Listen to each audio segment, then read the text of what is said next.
Life's a show, and we all play our part. Hey everyone, Andrew here, and today I'm going to be talking about Buffy the Vampire Slayer. For those of you that don't know anything about this, and it's like, what are you talking about and why? Buffy the Vampire Slayer started out as a movie back in 1992. It starred Christy Swanson, Donald Sutherland. Basically, the plot was every generation there is a female born to fight vampires, given enhanced strength and speed and all this. And in the early 90s, it was given to a blonde cheerleader named Buffy, who was very much a Los Angeles girl who didn't want to do anything responsible-wise. The movie itself is okay. It's got some moments that work. Mostly it's campy and goofy. It's a movie that would have disappeared forever without people really ever remembering it if it hadn't been written by a man named Joss Whedon, who liked the concept and knew that you could do something with this idea, and thus created a television show 4 years later, back in 1996. Now starring Sarah Michelle Gellar, it also had Allison Hannigan, David Boreanaz, who went from Buffy to his own spinoff that was Angel, to Bones, to his current show, Navy SEALs. And it is by far one of the best supernatural fantasy action series ever made. Buffy is a lovable character who has been forced into this situation that she doesn't want to be a Slayer, she just wants to be a normal girl, but knows that if she doesn't do something, the world will end. And grows as a character and learns and becomes more and saves the world and even has to sacrifice herself to save it twice. It's honestly like there are seasons as well as there are episodes that don't work, but for the most part, every season has its strengths, has things that work for it. And the final season, the season 7, is by far one of the best seasons of the. It's definitely one of the best seasons of the show, and is one of the best finales to a show I have ever seen. I literally probably put it at number 1 as far as finales goes because it's such a good build up to it. Spoilers for a show that's over 10 years old, we are introduced to the main villain of season 7, who is the First, the big evil, the creator of all monsters and things since. And the First isn't corporeal. He doesn't have a body, he doesn't have a form, he is more of an idea. But he can present himself as anyone who has died, so he spends a good chunk of the series as Buffy, mocking Buffy. And his plan is to unleash these uber vampires into the world, and he has a giant army of thousands of them. And it's up to Buffy and her Scooby gang of friends to stop them, along with the aid of Faith, the one other Slayer in the world, and a bunch of potential Slayers, people that could become the Slayers when Buffy and Faith die. And it is a shining moment for everyone. Everyone gets their moment to stand out. Everyone gets a fight to be in. They get something to help move things forward. And we end up with a world-changing event in this, where the witch of the group, Willow, who has developed all of these super magical powers from the end of the last season, has been given Buffy's ultimate weapon, the Scythe, which is an interesting combination of an axe and a wooden stake on the end. It's cool. Willow uses her power in the Scythe to turn every single person who has the potential to be the Slayer into a Slayer. So every single one of their army ends up being super powerful. And through that and the sacrifice of a vampire with a soul named Spike, who is by far the best character in the entire show, fight me. He is amazing. They manage to destroy the Hellmouth and save the world. But now Buffy has been out in the world, has no home to go to, and now knows there are hundreds of potential Slayers out there who don't know what's going on, don't know what the changes are, and Buffy knows that she has to find them, gather them, and teach them how to be heroes like herself.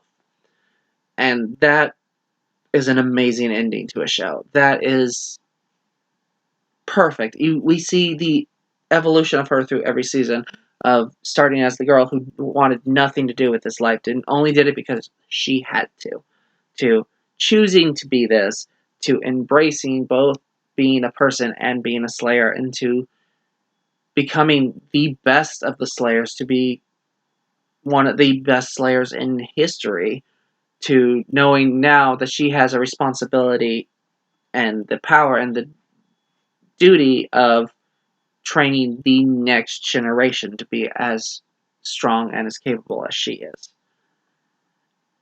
And I'm like, that's perfect. That was the way to end this show. It was the perfect send off to the series.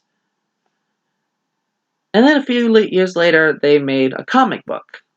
That was season 8. And yeah, I read the omnibus of it, and at least the first one. And I have some thoughts. I have some opinions on this. So I'm just going to talk about each of the big chapters and maybe a little bit on the middle ones, and just go over it. So the first story of the omnibus is called The Long Way Home. And it basically just gives us some details, little details. Basically, Buffy and crew have created this army of Slayers and has cells of them throughout the world that are being trained how to control their power, this, that, and the other.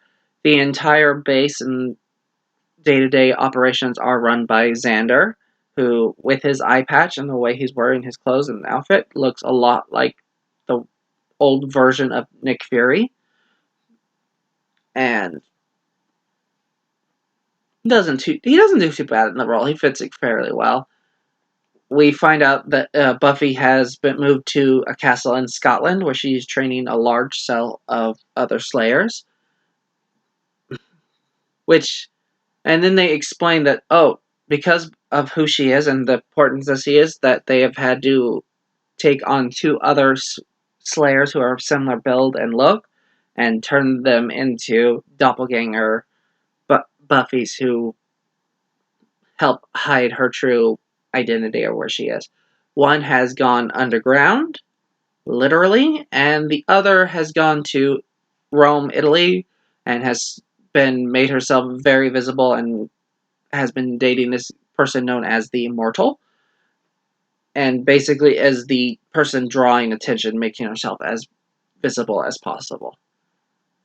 Which messes a bit with the lore of the spin-off series Angel, because Angel did 1 season after Buffy ended, and they only had 2 episodes that even remotely mentioned what Buffy was doing, and one was all about Angel and Spike trying to stop Buffy from dating the Immortal because they viewed him as this ultimate evil person, mostly because he'd outsmarted them and slept with their women. So, yeah, they hate him. And honestly, like, having these doppelgangers, okay, it makes sense. And it definitely explained this thing, because it was a little weird that Buffy was dating this person, but it also kind of weakens that episode. And that, because one of the things with that episode and the way they did that episode is the episode ends with Spike and Angel never catch up to Buffy. They never convince her that, that the Immortal is dangerous, and they get kicked out of Italy type of thing. And Andrew, who is one of the Scooby, basically tells them, it's like, she's moved on, she's grown up, she's not the girl you once knew anymore. She's moving forward, she's found some semblance of happiness. And changing that, making it a doppelganger, lessens that a little. Not a lot, just a little bit. But basically, yeah. And we find out that Buffy has been fighting with her sister Dawn, and she goes to argue with Dawn, and Dawn is 4 stories tall. And Yeah, so she turned into a giant because she slept with a dangerous person. That every single person in Buffy's group told her not to sleep with because he's a dangerous being. And this here is part of the thing that doesn't work for me for this comic series. They throw in a lot of fantastical elements that harm the original tone of the show. Buffy was always a little fantastical because, she's a slayer, she fights vampires, but it was very grounded in reality. Buffy was an average teenager who just happened to have superpowers. None of the vampires were over the top. It was all of them were humanistic, or at least could pass as human at certain times.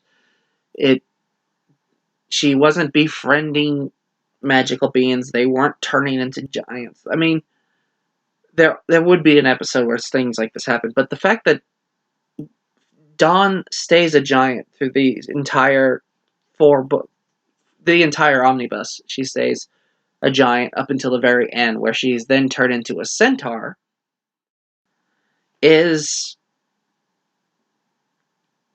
off-putting. Universe, and they have befriended magical creatures, and one of the doppelganger Buffys, the one that's underground, is fighting alongside them, and it's really bizarre and super off-putting to have her in this environment. Especially considering that entire story with the underground Buffy is ultimately pointless. And we find out that the US military has been keeping tracks on Buffy and does not like this unknown, powerful person creating a bigger and bigger army. So they go back to Sunnydale, or what's left of Sunnydale, because Sunnydale is just a crater at this point, to try to find something to battle Buffy with. And there they find our main villain for this story is Amy, also known as Amy the Rat. If you've seen the show and don't remember who Amy is, Amy basically is a woman who is a witch, like Willow, but she's not even remotely as powerful as Willow was. And during an incident in season 3, she transforms herself into a rat, and then proceeds to spend the next 3 seasons as a rat, as Willow's pet rat. And Willow eventually figures out how to turn it back into human, and then Amy ends up teaching Willow darker magic, and Willow ends up becoming drunk on darker magic, which leads to her nearly destroying the world in the end of season 6. Yeah, Amy's not a threat. Not enough of a threat to really bother with. But we've found her, and now she's gonna fight on our behalf to destroy Buffy. And she pops up and is trying to cause damage, but Willow flies in to save them, literally. She spends almost the entirety of all these comics floating in the air, and beats Amy within a matter of seconds. It's really not a fight at all. But Amy escapes, and we are then introduced to the big bad of this arc, who is unnamed and is just a flayed man. He just has no skin. And that's how the first part ends, and it's not great. The second arc is called No Future for You, and this one is focused on the Dark Slayer Faith, who has split off from Buffy's group and has grown tired of fighting, doesn't want anything to do with it, and just kind of wants to escape and be free of this life. Giles, who was Buffy's watcher, who trained her how to be a Slayer, goes to her and says, "Oh, we can give you that. I can give you funds, send you anywhere you want. We just have one little job we'd like you to do.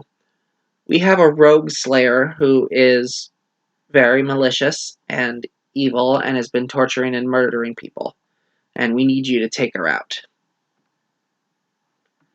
And we are introduced to the Slayer, and literally we're introduced to her hunting someone for sport with the help of her magician manservant. I think he's part of the Anti-Watcher League. It was very dark magic, evil kind of thing.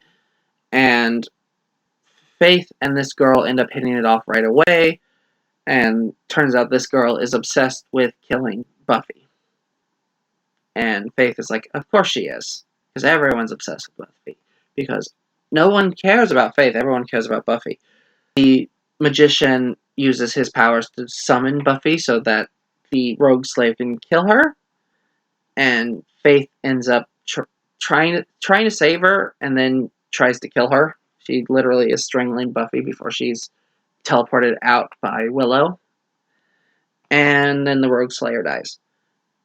And the magician gets away, and Giles is like, well, you did the job. You are free to go wherever you want. And Faith is like, I don't think I can do that. I think I have to stay. Because there are other girls out there that are like me and her that aren't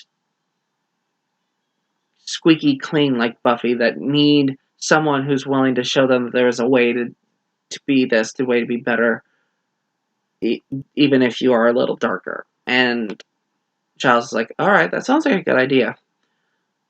How about we be partners? And Faith's like, I don't need another person telling me what to do. And Giles is like, I said partners. I'm not equals type of thing. Because him and Buffy are on the outs because Giles knows that there are certain lines that have to be crossed that Buffy is unwilling to do so. So he is one of those slightly darker figures because Buffy's pretty much the Captain America Superman of this universe where she does the right thing almost all the time. Yeah, so that's the end of the story, and it's alright. It's not bad. It fits the characters well. It does seem to fit the mold of what they were doing. And I could totally see this being a part of a real season 8. So we move on to book 3, which was Wolves at the Gate, which was by far the best of these stories from the Omnibus. Wolves at the Gate starts with Xander flirting with this girl and her being like, why don't you just ask me out and take me on a date? And he's like, all right, you want to go on a date? And he's like, okay. And then they're immediately attacked. Xander and Willow and everyone go to find Buffy. And Buffy had been talking with her second in command, who was another Slayer, who Buffy tells her, it's like, I know you're in love with me, but I don't swing that way, I'm straight. And the girl's like, okay. And then the next time we kind of see them together, they're in bed having had sex. And literally everyone walks in and is like, oh, hi, wow, okay. This feels like something they added in because it's easy jokes. Vampires managed to break in and managed to take Buffy's scythe, which was the magical item that Willow used to help make everyone a Slayer. And they've stolen the scythe. Buffy goes to stake them, and one of them transforms into smoke, and another one transforms into a panther, and it's like, how are they able to do that? Because vampires in this universe do not have that power. There's only one being in this universe has ever presented any powers like this, and we get to talk about him a little bit later. They don't know what's going on or who's doing this, and they're trying to find someone who can help with this, and Xander's like, I might know someone. I really don't want to go talk to him, but I might know someone. And he travels with his girlfriend, who is black. And they go and knock on this door, and the door opens, and Xander's like, I'm here to speak to my master.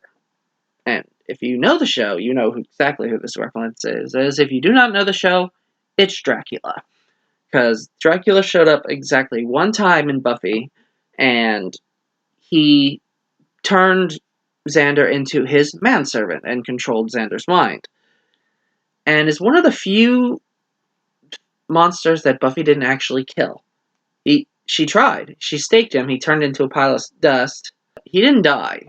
Even in the show, they acknowledge no, because he reformed himself, and then she immediately staked him again and went, I've seen the movies. I know you don't stay dead. And he starts to try to reform again. She's like, I'm still right here. It's the best thing. One of the best jokes in the entire on the show. I love that joke. And he's by far the best part of this entire comic book series. He's just wisecracking and telling jokes. Dracula, and Dracula's like, "Oh, my manservant, welcome back, and I see you brought a Moor with you." Moor, which is an African person in English. So, and Xander's like, "We've run into vampires that do the things that you do, the transformation, the turning to smoke," and Dracula's like, "No. I'm literally the only person that can do that. None of them would ever." Were these vampires Asian? And it turned out that Dracula had bet away his secret techniques and method for doing all these things for the chance to win basically a Ducati motorcycle. And now has like, okay, I have to redeem my honor. I have to go and stop these people from using my powers for this thing. So he ends up teaming up with Buffy and her army, and it's him wisecracking every few minutes. It's pretty good. It's so interesting dynamic to have this character as part of the Scooby Gang type of thing. It's like the least likely vampire to ever truly be on their side, and he does it very well and they do a really good job with it. And they go into Tokyo and have this big giant fight, and they bring Dawn, who is a giantess at this moment and is causing damage, and they're like, "Oh no, we bought something to fight that." And they bring out a giant mechanical Dawn with a tail. So basically, it's Mecha-dawn, as Godzilla, Mecha-Godzilla reference. And it's like, oh my god, really? I can't say this isn't something that would have been in the show or wouldn't have been in the show, but geez Louise, why? Why is that? Why? I'm like, it's funny. I'm laughing my butt off, but the heck am I reading? Ugh. And they managed to win, of course. And the Buffy's second in command, the Slayer, is like, I'm going to stay in Tokyo and run the office here. Because I am in love with you and I know you won't feel that way back. So basically, they were together a total of 3 days. It's like, that was kind of pointless. And it ends up it seems like it's done for super easy, cheap jokes.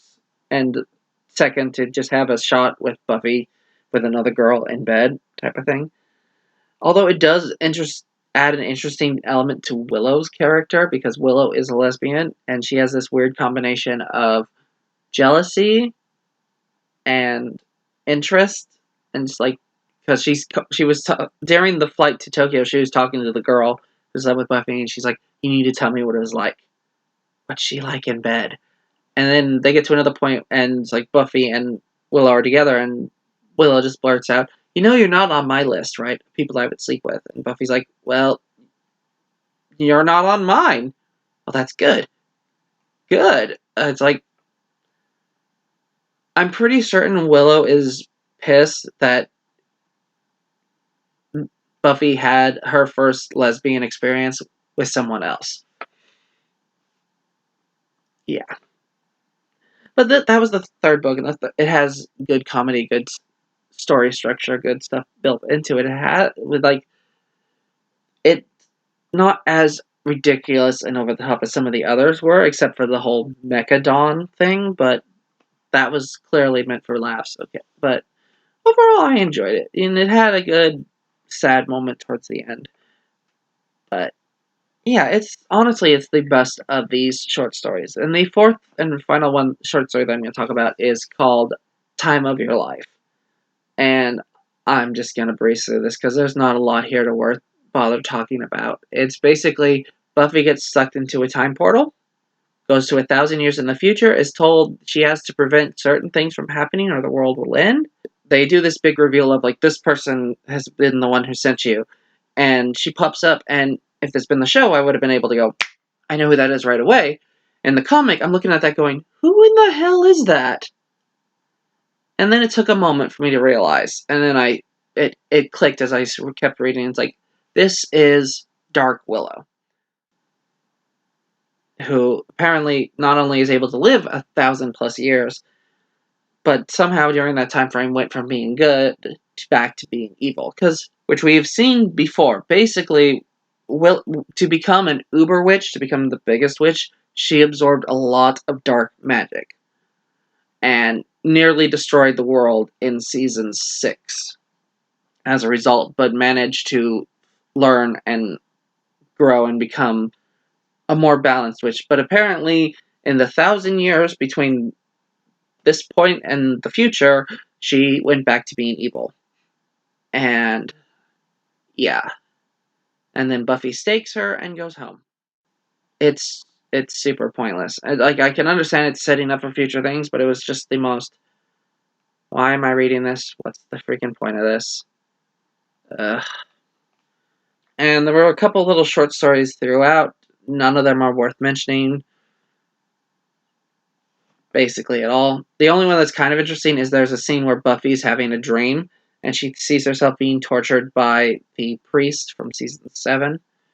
And Spike and Angel are there, and they're literally just flirting with each other and are, like, on the verge of kissing throughout the entire thing, which is hilarious. If you've seen the show, those two can't stand each other. So but you could totally see them trying to make out. It's hilarious. I love it. That's the only thing, like, Dracula and that dream sequence are pretty much the only things in this series that are really good in this season. Which is too bad. I mean, again, I may have not gotten this with the right mindset, because I honestly felt the show was done. I didn't think it needed a season 8. But for what season 8 is, it's got lots and lots of flaws. For a start, the art. The art is questionable at best. None of the characters look like the actors who portrayed them. Xander is the only one you can pick out because he has the eye patch, but Buffy barely looks like Buffy. Willow doesn't look like Willow. And the worst, like, Andrew, I think, got the worst of all this, because he doesn't look anything like he did in the show. It's just...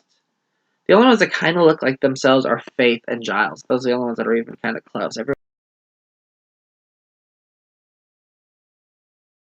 else is a little iffy. And then the use of fantastical creatures and settings and this and the other. I'm like, it's a comic book. Okay, yes, we're going to go bigger. But part of the draw of the show, one of the things that worked really well for the show, was it was very realistic. It was very set in the real world.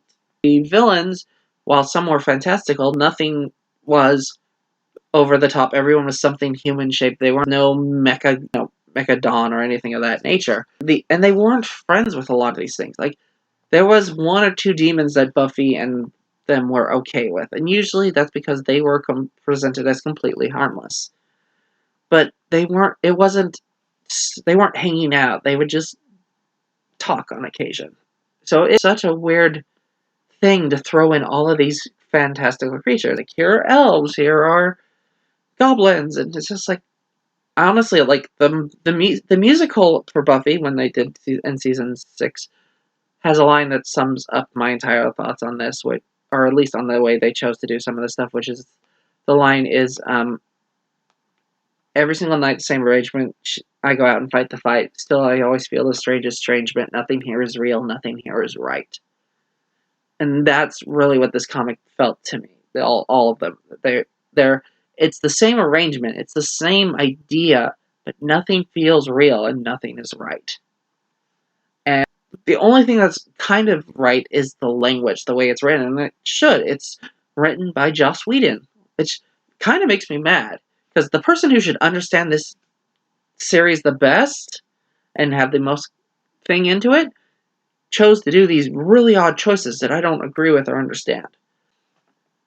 And for the most part, it's like, it doesn't do anything to keep you wanting to read or keep you moving forward. It's not engaging enough. It's just, and it doesn't reveal anything. It's like everything that I thought happened to Buffy at the end of the series is what they basically tell me sort of happens.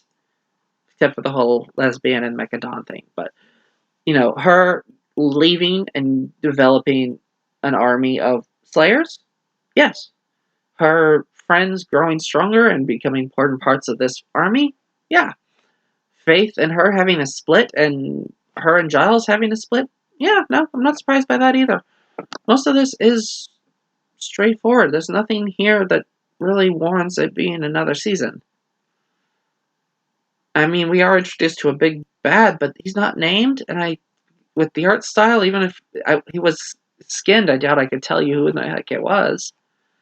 So, yeah, and honestly, for me, it's a thing of like, did there need to be a continuation? Did this need to be made? No. It's harmless. It's not bad. It's fine. It's harmless. It doesn't hurt the series in any way.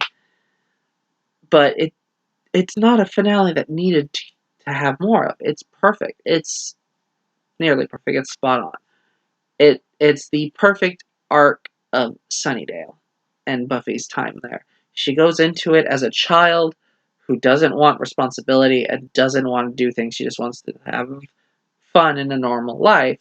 And by the time that she leaves Sunnydale and is an adult, she is a strong, independent woman who stands on her own feet and is teaching the next generation to do so. It's a full arc. It doesn't need more. You know what series needed more? Angel. Angel ended on a cliffhanger. Angel ended with, we've taken down our biggest enemy's most powerful collection of people. And what did our enemies do? They unleashed every single demon, monster, and creature they could get their hands on, even a dragon, to try and destroy Angel. Wait, there's actually a comic for the follow-up to Angel. Let me take a look. Oh, there's Angel with the dragon. There's Angel riding the dragon. And this is Angel telling us that he is now best friends with the dragon.